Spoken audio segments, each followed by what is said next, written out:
Olá, tudo bem? Sejam bem-vindos a mais uma aula de língua portuguesa. Eu sou o professor Mário. Vamos à aula de hoje? Vamos lá.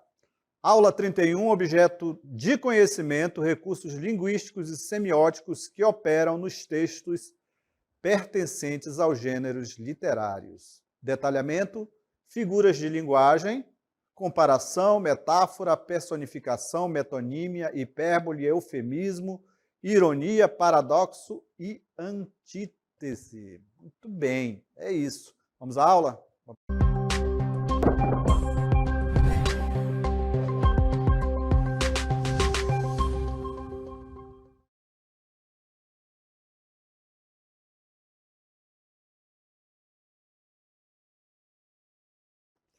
Vamos falar sobre figura de linguagem? Muito bem, vamos lá. Vamos primeiramente recordar o que é denotação e o que é conotação, que as figuras de linguagem vão trabalhar esse sentido da palavra. O sentido denotativo, quanto o sentido denotativo das palavras, ok? Muito bem, vamos lá, olha só, observe aí. Denotação, muito bem, recordando, denotação, o sentido denotativo é o sentido que as palavras assumem cotidianamente, ou seja, no dia a dia, quando utilizamos as palavras para serem entendidas.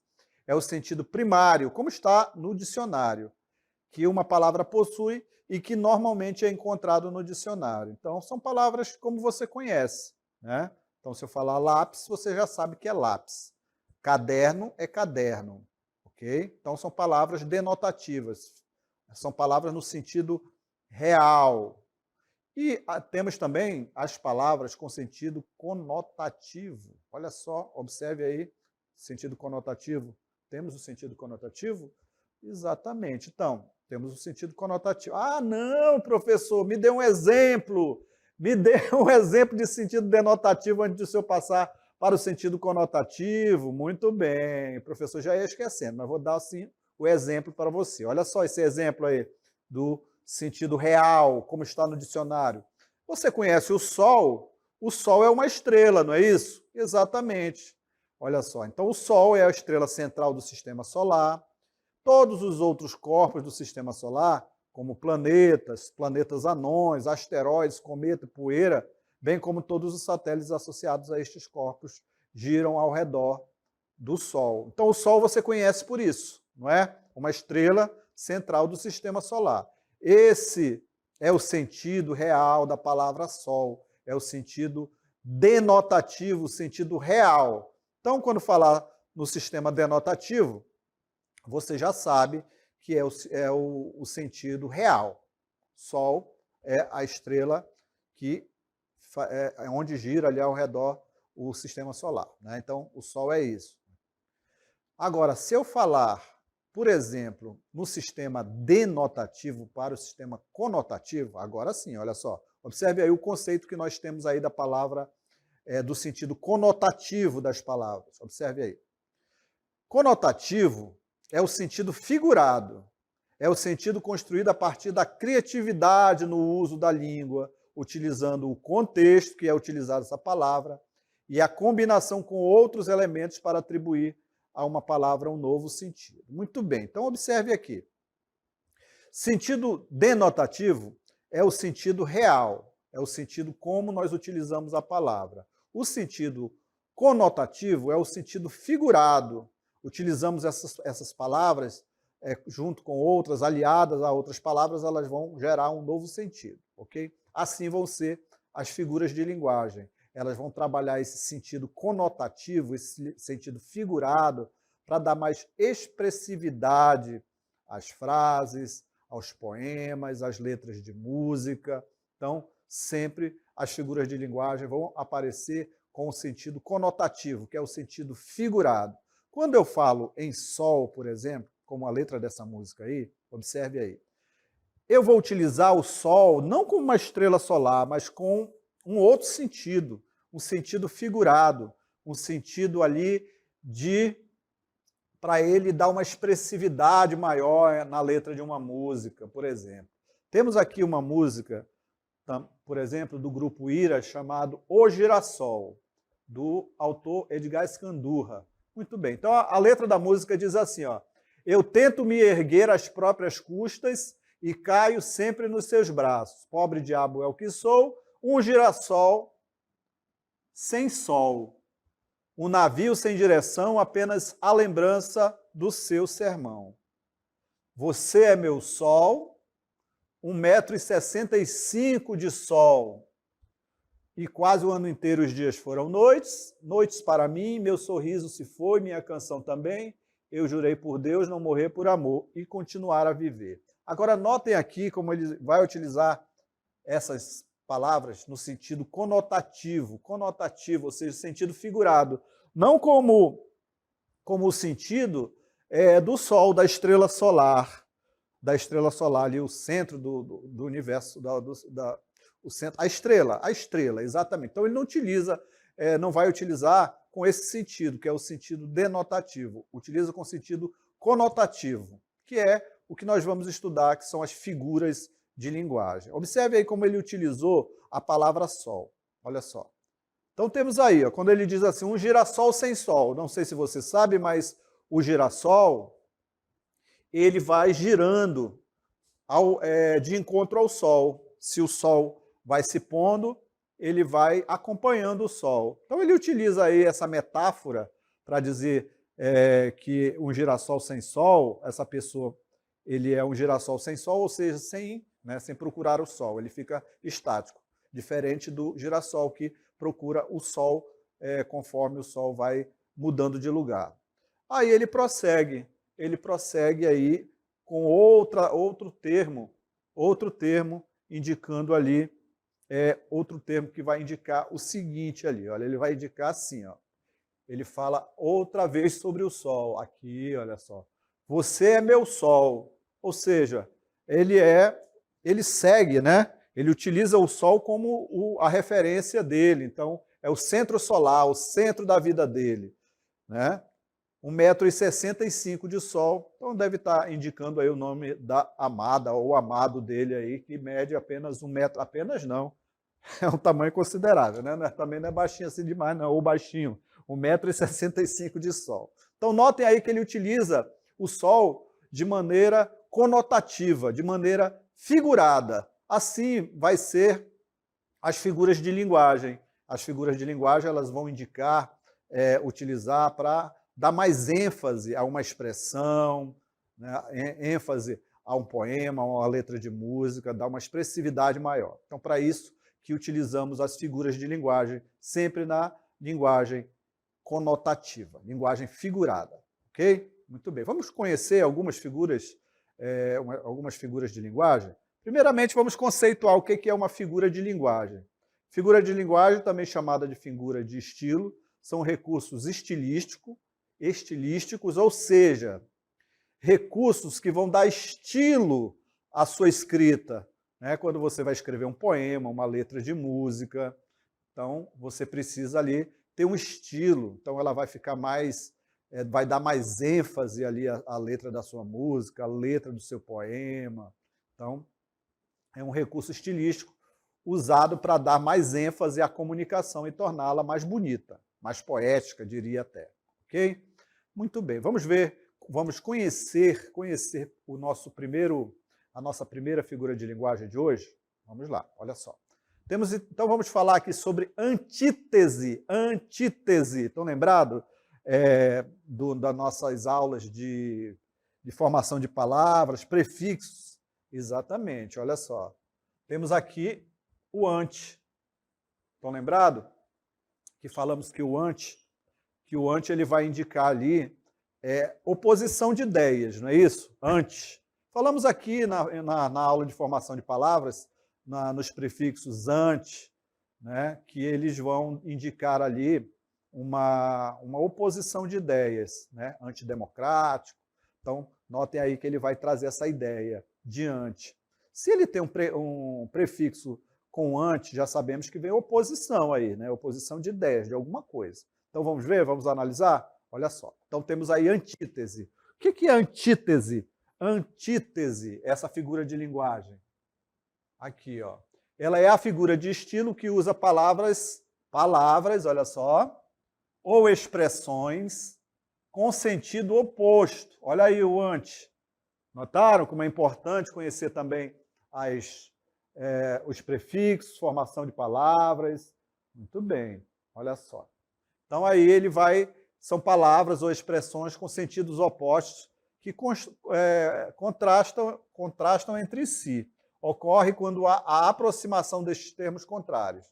Então, quando ocorre num poema, numa frase, esses termos contrários, chama-se antítese. Esta aproximação dá ênfase à frase e assegura maior expressividade à mensagem, olha só, a ser transmitida. Vamos conhecer aqui alguns exemplos de antítese. Já sabemos que são palavras ou expressões de sentidos opostos, ok? Muito bem. Então vamos lá, observe aí o exemplo que nós trouxemos aqui para você, olha só.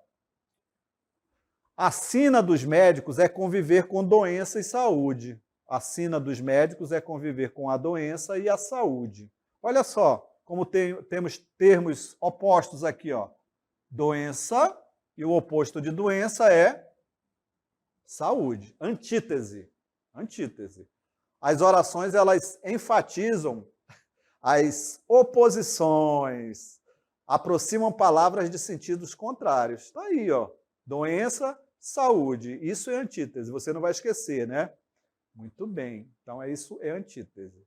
Palavras ou expressões contrárias. Outro exemplo aqui que nós trouxemos para você. Ele estava entre a vida e a morte. Olha só.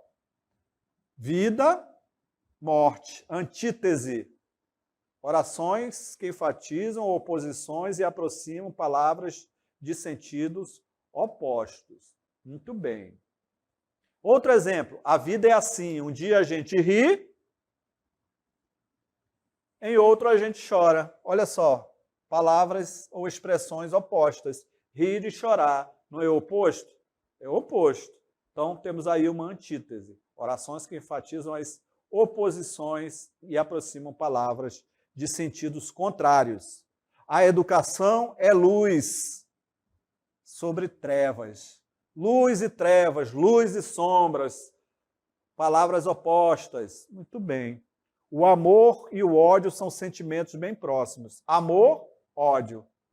Antítese. Muito bem.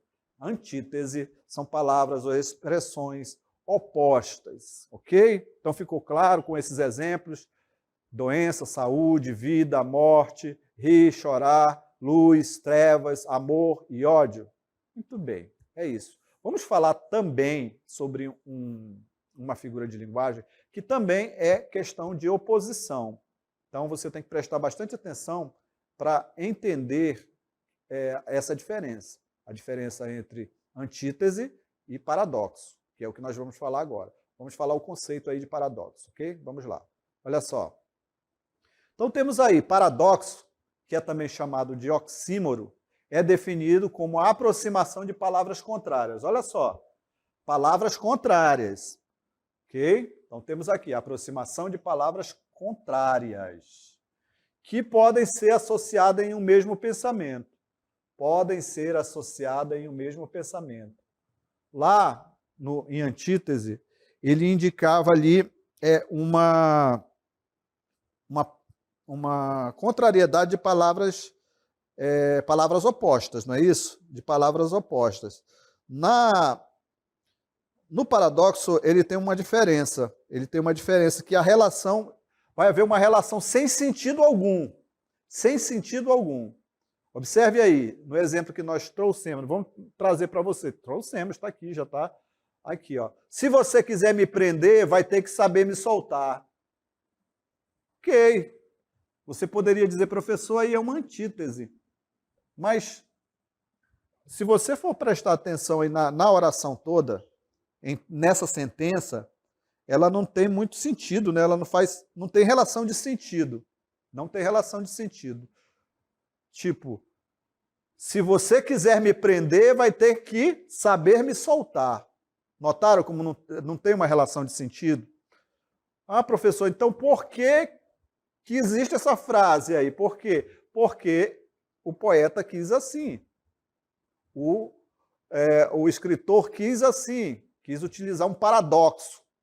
Não faz sentido, é um paradoxo, ok? Mas existe. Já nas outras palavras, na antítese não, ele faz sentido. Rir, chorar, lá no contexto ele faz um sentido. Nesse não faz sentido. São palavras ou expressões opostas, mas não faz sentido algum. Voltando aí para o exemplo, olha só.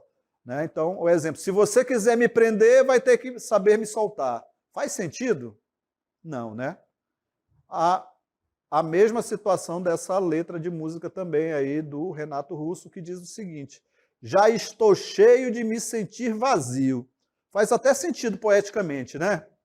Poeticamente faz sentido, mas se você for analisar a palavra, o texto aqui completo, já estou cheio de me sentir vazio. Cheio, vazio. Então temos aí expressões opostas, mas a oração em si, ela não faz sentido, né? Ela não tem sentido. Já estou cheio de me sentir vazio. Poeticamente, você pode até analisar, né? Analisar e dizer por quê. Mas a frase em si solta, ela não tem sentido. É um paradoxo. É um paradoxo. Então, a antítese ela faz sentido, o paradoxo não. Ok? Muito bem. Vamos prosseguindo? Vamos prosseguindo. Já falamos sobre antítese, já falamos sobre paradoxo, agora nós vamos falar sobre metáfora. Preste bastante atenção em metáfora e comparação, que também as duas são parecidas, mas é bem mais fácil de você ver a diferença entre um e outro, ok? Vamos ver primeiramente metáfora? Olha só, observe aí o conceito. Então temos aqui o conceito de metáfora. O que é uma metáfora? Falar em metáfora. A metáfora ela apresenta uma palavra ou expressão com sentido figurado, sentido conotativo. Sentido conotativo. Assim, podemos definir metáfora como sendo uma espécie de comparação. Olha só, é uma espécie de comparação, mas não é uma comparação. Porém, uma comparação implícita. É uma comparação, mas é uma comparação implícita. Assim. Quando eu digo assim, nesse exemplo, nesse exemplo aqui, olha só, trouxemos um poema aqui para analisarmos, olha só, observe aí. Então temos aí um poema que diz assim, o poema é Livre-Arbítrio. O poema diz assim, ó: todo mundo é toureiro, cada um escolhe o touro que quiser na vida. O toureiro escolheu o próprio touro. Muito bem, poderíamos analisar poeticamente aí que cada um escolhe os seus desafios, não é isso? Porque todo mundo é toureiro. Muito bem, mas notem aí que ele faz uma comparação. Ele utiliza de uma metáfora para falar isso. Que todo mundo é toureiro, todo mundo pode enfrentar os seus desafios. Muito bem, ele utiliza essa metáfora aí, ó. Todo mundo é toureiro. É uma metáfora para dizer que todo mundo escolhe os seus desafios, utilizando de uma metáfora. Muito bem. Então vamos prosseguindo aqui. Então a metáfora é essa, olha só, observe aí. Todo mundo é toureiro. Todo mundo escolhe seus desafios. Escolhe o touro que quer enfrentar, ou seja, o touro é o desafio. Muito bem. Então, agora vamos ver a diferença para comparação. Olha só, observe aí. A comparação. Todo mundo combate feito um toureiro. Olha aí como é diferente. Como ele compara, existe esse conectivo. A comparação, existe um conectivo aí, ó, indicando todo mundo combate feito um toureiro, todo mundo é como um toureiro, ó, é como um. A diferença é justamente aqui, ó, esses termos comparativos aqui, ó. A comparação ela vem junto com esses termos comparativos. A metáfora não. A metáfora ela não indica, não tem o termo, ela afirma, ela faz uma comparação afirmando. Todo mundo é toureiro, todo mundo é toureiro. Ou então se eu dissesse assim, ó, Márcia é um anjo. O que eu queria dizer com Márcia é um anjo? Que ela é uma pessoa boa, não é isso? Você concorda comigo? Márcia é um anjo. Eu estaria utilizando de uma metáfora para dizer que ela era uma pessoa boa. Agora, se eu dissesse assim, ó, Márcia é como um anjo. Aí eu estaria comparando, né? Eu poderia fazer qualquer outra comparação para ela. Sei lá, tinha a orelha grande, se tivesse nascido com a orelha nas costas, era um anjo. Aí seria uma comparação, né? Comparação maldosa, mas tudo bem, seria uma comparação. Márcia é como um anjo. Aí era uma comparação, mas se eu digo Márcia é um anjo, é uma metáfora. Estou utilizando de uma metáfora para dizer que ela é uma pessoa boa. Notaram a diferença ali de metáfora e comparação? Muito bem. Vamos prosseguindo? Vamos lá. Falar sobre outra figura de linguagem. Olha só. Metonímia. Você sabe o que é uma metonímia? Não? Vamos aprender agora. Olha só aqui, ó. Metonímia é a substituição de um nome. Olha só, substituição. Substituição. Então você já sabe que ele vai substituir um nome por outro em virtude de haver entre eles uma associação. Vai ter uma associação de significado. Então você vai utilizar uma associação. Quando eu digo assim, ó, tomei um copo, deixa eu ver aqui, um copo de leite. Tomei um copo de leite. Um copo de leite. Logicamente que eu não tomei um copo feito de leite. É um copo que está com um recipiente cheio de leite, né? Muito bem. Então, um copo de leite, ele não é feito de leite, ele é um copo com recipiente de leite. Isso é uma metonímia, ou seja, uma substituição de um nome por outro em virtude de haver ali uma associação de significado. Então, se eu falo, você já compreende do que eu estou falando. Você está utilizando de uma metonímia. Vamos prosseguindo, olha só. Prosseguindo aqui com o conceito da nossa figura de linguagem. Muito bem. Assim como a metáfora, a metonímia é amplamente utilizada na linguagem publicitária. Ok? Muito bem. Então vamos prosseguindo, vamos ver aqui alguns exemplos aqui para você. Trouxemos aqui alguns exemplos para você de metonímia, que vem ser a substituição de um nome por outro, em virtude de haver entre eles associação de significado. Olha só esse exemplo que nós trouxemos aqui para você. Quando eu digo assim, ó, acabo de ler Machado de Assis, por associação, você sabe muito bem que eu não li o personagem, o escritor, Machado de Assis. Quando eu digo assim, acabo de ler Jorge Amado, eu não li o Jorge Amado, a figura do Jorge Amado, escritor baiano, muito menos o escritor Machado de Assis, né? Eu li a obra dele, qualquer obra. Eu estou substituindo o autor pela obra. Eu estou utilizando ali uma metonímia. Metonímia. Muito bem. Outro exemplo, olha só, quando eu digo assim, ó, não sei se vocês já ouviram essa expressão. As velas estão ao mar. É uma expressão portuguesa, possivelmente, quando eles diziam assim, estamos saindo para navegar.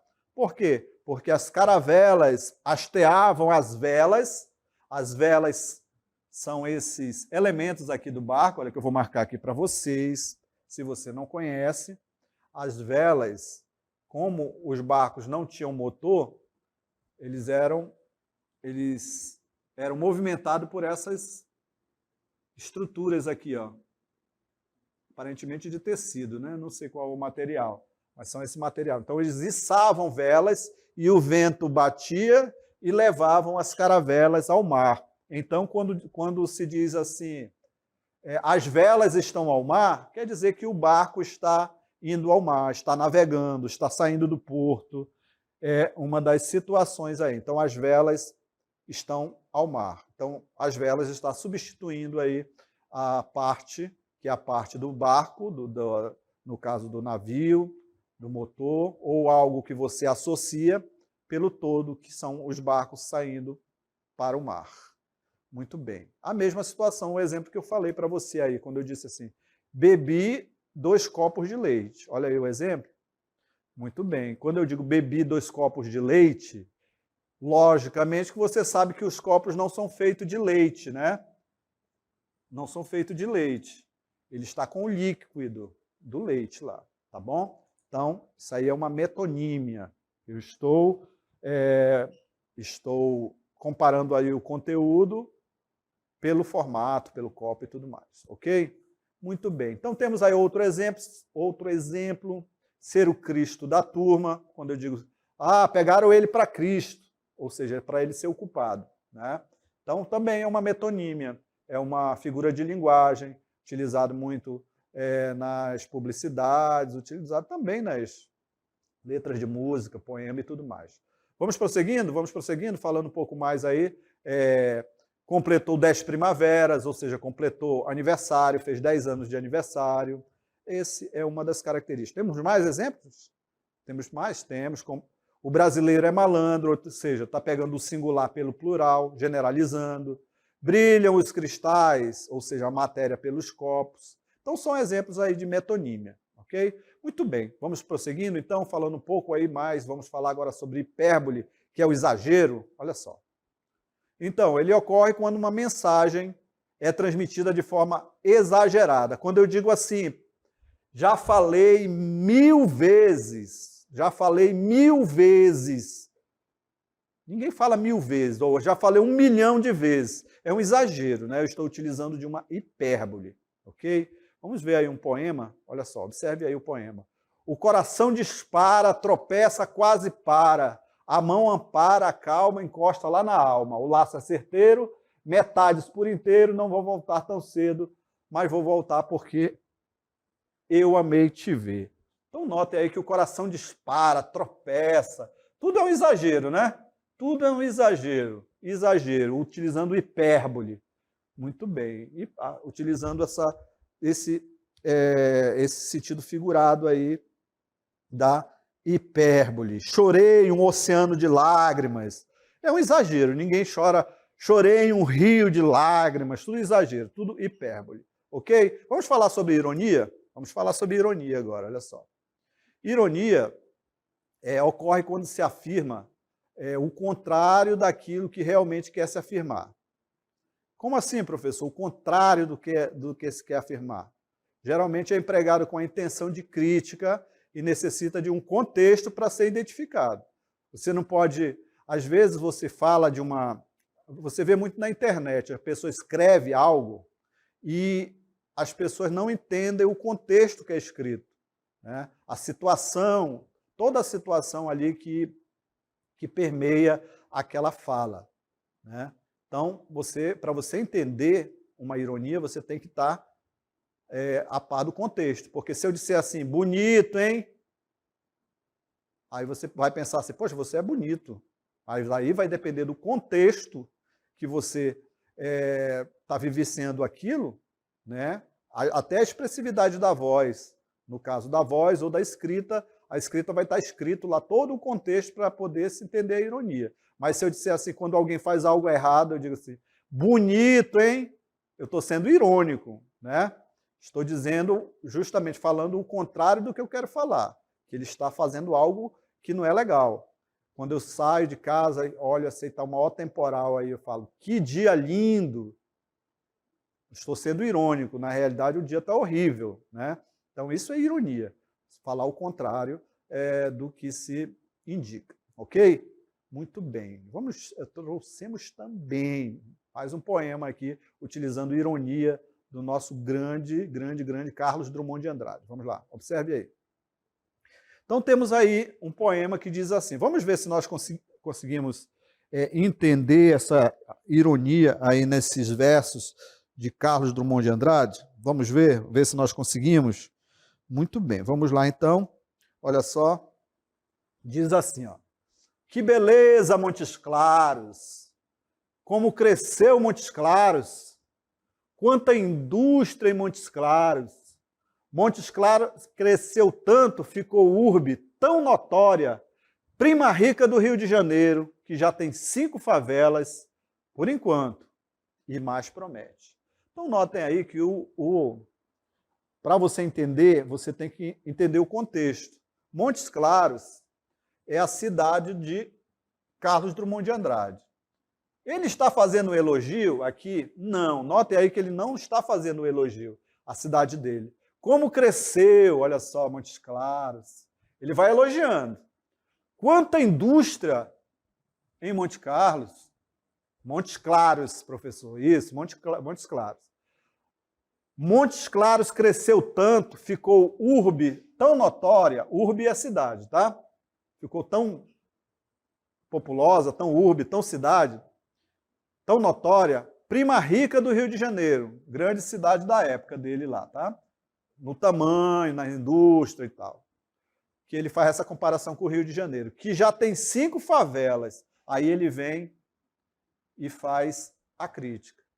Por enquanto, segundo ele, ou seja, vai crescer mais, vai ter mais favela. E promete mais. Ó. Então ele utiliza ali de uma crítica, utiliza através da ironia, para ironizar o crescimento da cidade. Então note aí que ele fala o contrário, né, quando ele começa a dizer ali que beleza, como cresceu, quanta indústria, tudo para dizer o contrário, dizer ali que já tem 5 favelas por enquanto. Promete mais, ok? Então, até a próxima.